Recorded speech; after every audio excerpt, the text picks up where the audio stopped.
Samahan niyo ako mag-unbox ng Bandai Namco My Hero Academia. Si Deku to. Medyo late na naman ako magbubukas. Ang tagal na naman itong nakatenga. Last year pa ata to o 2023 nung nagpa-Japan pa sabay ako. Pero ngayong taon lang bubuksan. Ako. Bukod sa sapatos pala at damit na natural ng binibili at iniipon ng mga kababaihan, medyo namamaha ang mga nakakakilala sa akin kasi nahilig din ako sa mga laruan na kadalasan naman ang mga lalaki ang nangongolekta. Pero ang sabi ko nga, kahit sino naman pwede, wala naman nagsasabing sila lang ang allowed. Pero ano bang rason bakit ako nahilig dito? Actually, ito Nung bata ako, lagi akong binibigyan ng doll. Pero ayoko talaga noon at takot ako doon, epekto ni Chaka doll. Nahalala niyo ba yun? Kakabakabu! Sana magbalik uli yung palabas nila sa TV. At saka hindi rin pala ako madalas bila ng gusto ko, kaya nasanay ako na kung pupunta kami sa mall, hanggang tingin lang ako at sinasabi ko nga noon dati sa sarili ko kahit na bata pa ako, mabibili ko rin yan balang araw.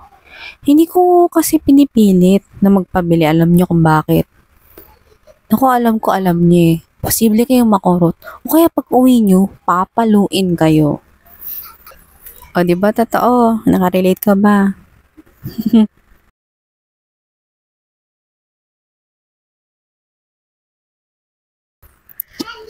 At totoo, nung nagkatrabaho ako, hinil ko ang aking inner child.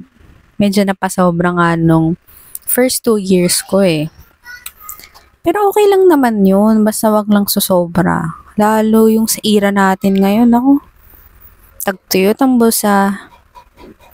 Kaya need natin maging wise sa pera. Lalo ngayon 2025, parang pahirap na nga ng pahirap ang buhay. Bakit ganun?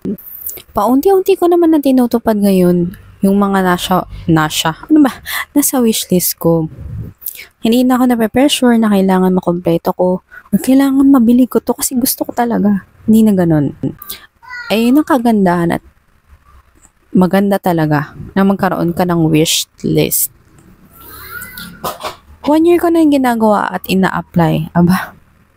Natuto din agad si girl. Kung may gusto ko idagdag or naisip na kailangan, nilalagay at sinusulat ko yun. At kung kailan ko ba siya nailagay para malaman ko rin kung gaano ko ba siya katagal nakuha or nabili. Fulfilling sa akin yun, lalo kapag nakikita ko, ang dami ko na palang na-check or nabili.